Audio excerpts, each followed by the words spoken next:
Hello, students. Good morning to all of you, and welcome to the online English classes.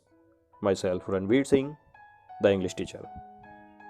As you know very well, that in our last video we have already discussed about the first part of the poem, The Character of a Happy Life. So today we have to continue on the second part. Okay, students. So get ready for the second part. आइए शुरू करते हैं आपका second part. Who hath his life from rumors freed, whose conscience is his strong retreat, whose state can neither flatterers feed, nor ruin make oppressors great. Who hath, who का एक pronoun है जो कि एक पर्टिकुलर पर्सन के लिए इस्तेमाल किया जा रहा है. हर वो व्यक्ति जो अपनी लाइफ को अफवाहों से दूर रखता है. अफवाहों से दूर रखने का मतलब कि ना तो वो खुद किसी के बारे में अफवाह उड़ाता है, और इससे भी बड़ी बात यह है कि अगर कोई उसके बारे में अफवाह उड़ा भी रहा है या कुछ गलत बोल भी रहा है तो वो व्यक्ति इन अफवाहों से परेशान नहीं होता है, विचलित नहीं होता है. तो ऐसा व्यक्ति हमेशा खुश रहता है. हैप्पी लाइफ की यह कैरेक्टरिस्टिक है. अगली लाइन देखें. Whose conscience is his strong retreat. Conscience होता है अंतरात्मा. उसकी अंतरात्मा बहुत ज़्यादा स्ट्रॉन्ग, मजबूत हो. रिट्रीट बोलते हैं शरण स्थली, यानी उसकी जो अंतरात्मा है, उसके हृदय में जो एक आत्मा वास करती है, वो बहुत ही ज़्यादा स्ट्रॉन्ग रिट्रीट है. एक बहुत ही मजबूत प्लेस है जिसको कोई भी तोड़ नहीं सकता या उसको कोई भी प्रभावित नहीं कर सकता. Next. Whose state can neither flatterers feed. Flatterers बोलते हैं हम चापलूस लोगों को. और स्टेट, वैसे तो आपने जनरली पढ़ा होगा, स्टेट मीन्स राज्य होता है, लेकिन यह स्टेट राज्य की बात नहीं हो रही है. Here the poet is talking about the state means his condition, उसकी स्थिति, चाहे वो साइकोलॉजिकली स्थिति हो, सामाजिक हो, आर्थिक हो, जैसी भी है, कि उसकी जो पोजीशन है, हाँ पोजीशन वर्ड ज़्यादा बेटर रहेगा, उसकी पोजीशन कभी भी फ्लैटरर्स की फीड नहीं बन सकती. यानी फीड का मतलब चापलूसों को एक ऐसी वजह नहीं दे सकती, उनको पोषण नहीं दे सकती है कि वो उस पर बात करें या उसको प्रभावित कर सकें. तो यानी ऐसा व्यक्ति चापलूस लोगों से भी प्रभावित नहीं होता है. Nor ruin make oppressors great. Oppressors होते हैं एक ऐसे व्यक्ति जो कि दमनकारी, अत्याचार करने वाले, लोगों को दबाने वाले ऑपरेसर्स. तो कोई ऑपरेसर यानी अत्याचारी व्यक्ति ऐसे व्यक्ति को अगर रियून मीन्स बर्बाद भी करना चाहे ना, तो उसको भी वो महान नहीं बना सकता है. ये थोड़ा सा आपके समझ में नहीं आया होगा, मैं और क्लियर कर दूं कि कोई अत्याचारी व्यक्ति अपने इरादों में कामयाब कब होता है कि जब वो हमारे साथ बुरा करे और हम टूट जाए, तो वो अपने इरादों में कामयाब हो गया. अगर मान लीजिए उसने हमारे साथ बुरा किया लेकिन फिर भी हम स्माइलिंग फेस के साथ वहाँ खड़े हुए हैं कि हमारा कोई नुकसान हुआ ही नहीं है, तो उस कंडीशन में सामने वाला भी महान नहीं बन पाया. अपने आप में बड़ी उसको ग्लानि महसूस हुई कि मैंने तो इतना काम किया लेकिन इस पर फिर भी कोई फर्क नहीं पड़ा, ये तो कुछ हुआ ही नहीं इसको. तो इस तरह से वो व्यक्ति महान नहीं बना, ग्रेट नहीं बना.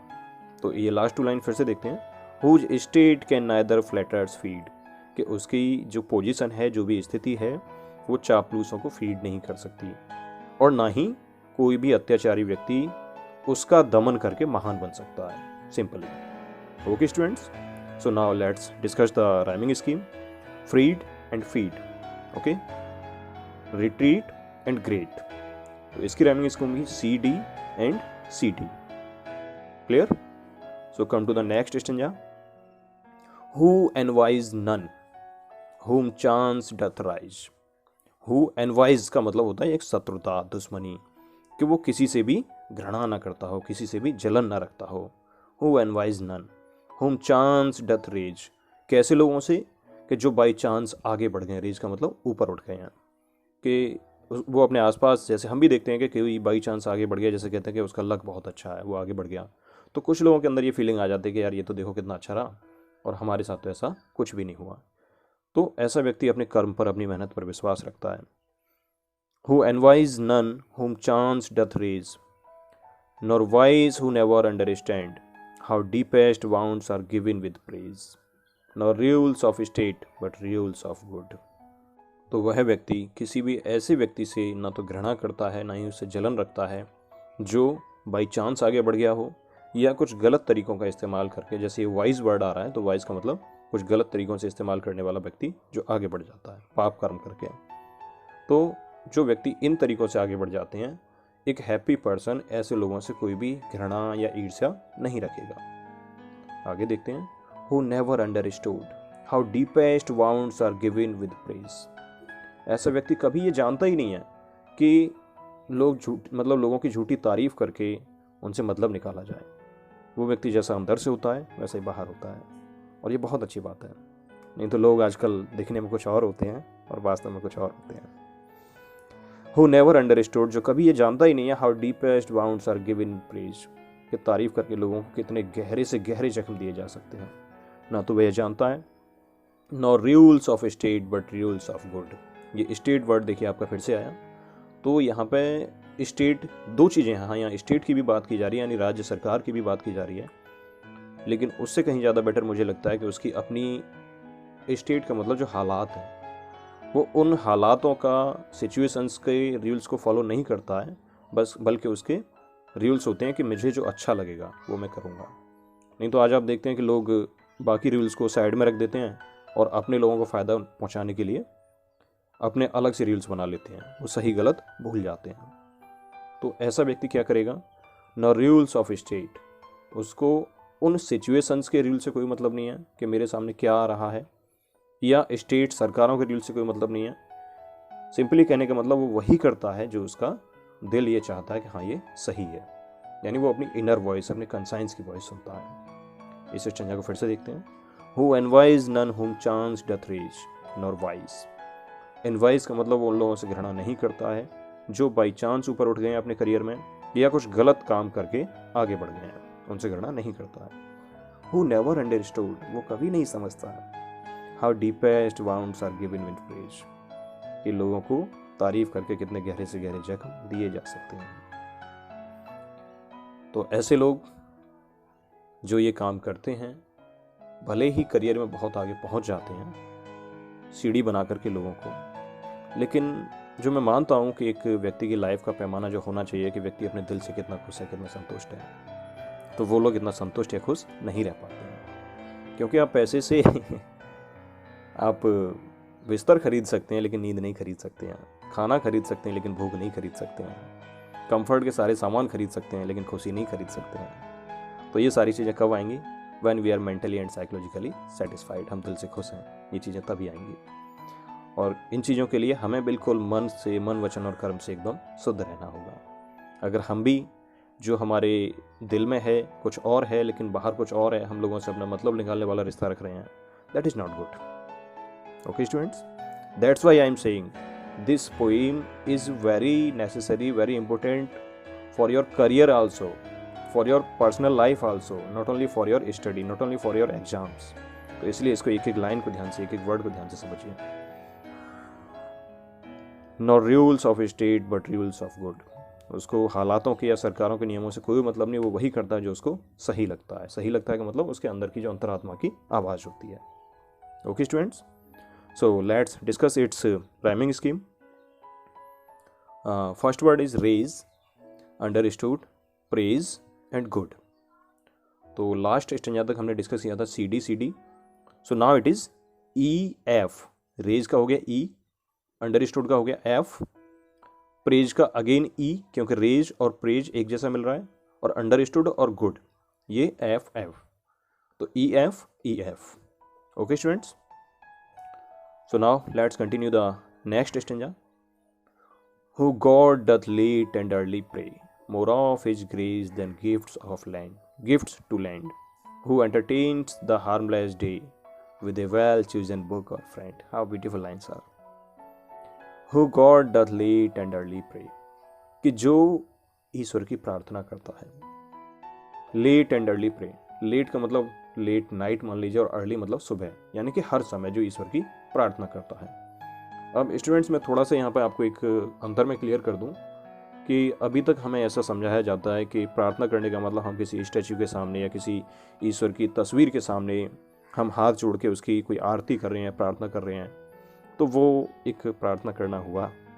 तो मैं हालांकि उन चीज़ों पर नहीं जाऊँगा क्योंकि ये सभी के अपने अपने बिलीव्स हैं, लेकिन मैं इतना मानता हूँ कि हम जिस भी प्राकृतिक चीज़ों का हम इस्तेमाल कर रहे हैं, जैसे हवा है, पानी है, पर्यावरण है, एवरीथिंग, या जो भी व्यक्ति हमारी लाइफ में एक अपना रोल प्ले करते हैं, तो हमें उन सभी को थैंक कहना चाहिए, because they all are the part of the God. तो हम, हाँ अगली लाइन में आएगा जो मैं और क्लियर करना चाह रहा हूँ, देखिए जैसे more of his grace than gifts to land. तो हम उसके सामने कोई उपहारों की डिमांड ना करें कि भगवान हमारी ये इच्छा पूरी कर दो, हमें ये दिला दो वो दिला दो, ऐसा नहीं है। हम उसको एक ग्रेस, एक धन्यवाद के रूप में उसकी प्रे करें। उसको एक ग्रेस का मतलब एक दैवीय प्रभाव या दया उसके अंदर जो होती है, हम उसके लिए उसको थैंक कहें। तो गॉड की हम प्रे करें। हमारे मन में हमेशा ये विचार चलता रहे कि हम जिन चीज़ों को हम इस्तेमाल कर रहे हैं या जहाँ हम जिस दुनिया में रह रहे हैं, जिस पर्यावरण में रह रहे हैं, दैट इज़ एवरीथिंग गॉड। वो सब कुछ गॉड का बनाया हुआ है। तो हम हर किसी के प्रति आभारी रहें। ये नहीं कि हम अपनों से तो बहुत प्यार का व्यवहार रखेंगे, बाकी लोगों से नहीं रहेंगे। अरे वो भी तो गॉड के बनाए हुए हैं। तो इस तरह से आप प्रे करें। Who entertains the harmless day. वो व्यक्ति जो एंटरटेन करता है, एंटरटेन का मतलब अपने पूरे दिन को बड़े एंजॉय करता है। द हार्मलेस डे, बिना किसी नुकसान का दिन। उसको फर्क नहीं पड़ता कि क्या नुकसान हो गया क्या नहीं हुआ, क्योंकि नुकसान कब होता है, जब हम मेंटली लेवल पे ये स्वीकार कर लेते हैं कि नुकसान हो गया। With A well chosen book और फ्रेंड। वो व्यक्ति अपने दिन को कैसे गुजारता है, एक बहुत अच्छे दोस्त या एक बहुत अच्छे मित्र के द्वारा, मित्र के साथ। अभी मुझे एक डॉक्टर APJ अब्दुल कलाम की एक कोटेशन उनका याद आ रहा है। वो कहते हैं कि एक किताब, बहुत ही अच्छी किताब, कई सारे फ्रेंड्स के बराबर होती है। मैं इसको थोड़ा सा कनेक्ट नहीं कर पा रहा हूँ, चलो आपको बाद में बताता हूँ। वो थोड़ा मतलब बुक्स को और फ्रेंड्स को कंपैरिजन करते हैं कि अगर एक अच्छा फ्रेंड आपको मिल जाता है तो वो एक लाइब्रेरी के बराबर होता है। तो इसलिए दोस्ती भी हम ऐसे लोगों से रखें कि हमारा टाइम तो नहीं कहीं वेस्ट करा रहे हैं, हमारी लाइफ में कहीं काम आ रहे हैं। काम आने का मतलब ये नहीं कि हम उनसे कोई मतलब निकाल रहे हैं, बल्कि एक अच्छी कंपनी में हम अपनी लाइफ को जी रहे हैं। ओके स्टूडेंट्स, फिर से देखते हैं इसको। Who God doth lay tenderly pray, जो कि दिन रात हमेशा उसके ख्यालों में ये रहता है कि हाँ, ईश्वर की वजह से आज हम यहाँ हैं। ईश्वर क्या, वो सारी चीज़ें जो हमारे इर्द गिर्द हैं, जहाँ कहते हैं कि कण कण में हैं, तो हम उनके थैंकफुल रहें। More of his grace than gifts to land. हम उससे सिर्फ डिमांड ना करें, हम उसके दया भाव के लिए, उसकी जो भी हमारे लिए उसने किया, हम उसके लिए उसको थैंक्स करें। Who entertains the harmless day, harmless बिना किसी नुकसान का दिन, with a well chosen book or a friend, एक अच्छी किताब, एक अच्छे मित्र के साथ वो व्यतीत करता है। Okay students, so its rhyming scheme is pray and day, lend and friend. Okay, so it will be let me check again. Last हमने डिस्कस किया EF, so now it is GH. Okay students, तो आइए आगे बढ़ते हैं। इसका सभी का कंक्लूजन, पूरी पोएम का last stanza. This man is free from servile bands. यह व्यक्ति फ्री होता है, मुक्त होता है हर किसी बंधन से।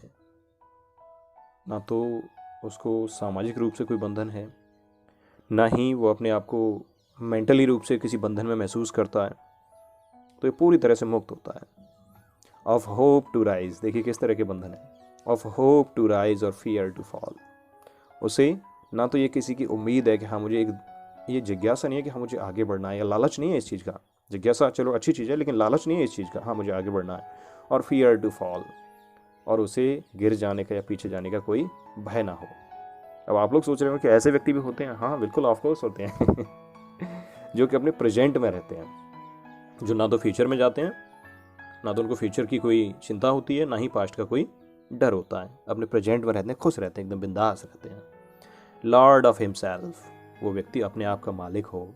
दो not of lands, lands means वैसे तो ज़मीन होता है, यहाँ लैंड्स एक सिंबॉलिक वर्ड इस्तेमाल किया गया है आपकी सभी मटेरियलिस्टिक चीज़ों के लिए। यानी दुनियावी जितनी भी चीज़ें हैं वो उनसे बंधा हुआ नहीं है, उनका मालिक नहीं है, वो अपने आप खुद का मालिक है। एंड हैविंग नथिंग, और उसके पास कुछ भी नहीं है। हैविंग नथिंग, ही हैथ ऑल, फिर भी उसके पास सब कुछ है। ये लास्ट लाइन में बड़ा आपको कॉन्ट्रडिक्शन दिखा होगा। इसमें ऑक्सीमोरन आपका फिगर ऑफ स्पीच है, विरोधाभास, कि जैसे उसके पास कुछ भी ना होते हुए भी सब कुछ है। और थोड़ा सा मैं क्लियर कर दूं, भले ही उसके पास मटेरियलिस्टिक चीज़ें नहीं हैं, लेकिन उसकी लाइफ एकदम बिंदास है, ज़िंदगी को जी रहा है। जिस काम के लिए वो दुनिया में आया है वो काम वो कर रहा है। लोगों के साथ खुश है, प्रकृति के साथ खुश है, और अपने आप के साथ खुश है। तो स्टूडेंट्स एक बार चलो फिर से देख लेते हैं। This man is free from servile bonds. सभी बंधनों से वो व्यक्ति मुक्त है। ऑफ होप टू राइज, उसको ऊपर उठने की कोई भी ऐसी लालच नहीं है कि हाँ मुझे ऊपर उठना है, आगे बढ़ना है। और फियर टू फॉल, और ना ही नीचे गिर जाने का डर है उसको। लॉर्ड ऑफ हिमसेल्फ, वो व्यक्ति खुद का मालिक है। दो नॉट ऑफ लैंड्स, ना ही किसी भौतिक दुनियावी चीज़ों का।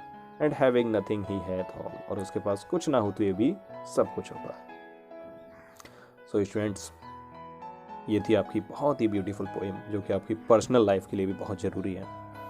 एक बार इसकी राइमिंग स्कीम और देख लेते हैं। Bands, lands, fall, all. तो अभी तक हम जी एच तक डिस्कस कर चुके हैं। तो इसके बाद आता है बैंड्स, आपका नया आ गया। इसको हम आई से इंडिकेट करेंगे, आई जे, आई जे। ओके, सो टोटल इसमें कितने स्टेंजा थे? 1 2 3 4 5 एंड 6, टोटल 6 स्टेंजा। और एक एक लाइन में, एक एक वर्ड में बहुत ही इंपॉर्टेंट मैसेज आपके लिए संजोए हुए हैं। तो जैसा हमने पहले आपको डेफिनेशन बताई थी, poetry is the spontaneous overflow of powerful feelings. तो उन चीज़ों को पोइट ने बड़ी गहराई में जा करके लिखा है, जो आप सभी के बहुत ज़्यादा काम की है। Okay students, so take advantage of this and stay safe, stay home. Okay, thank you so much, have a nice day.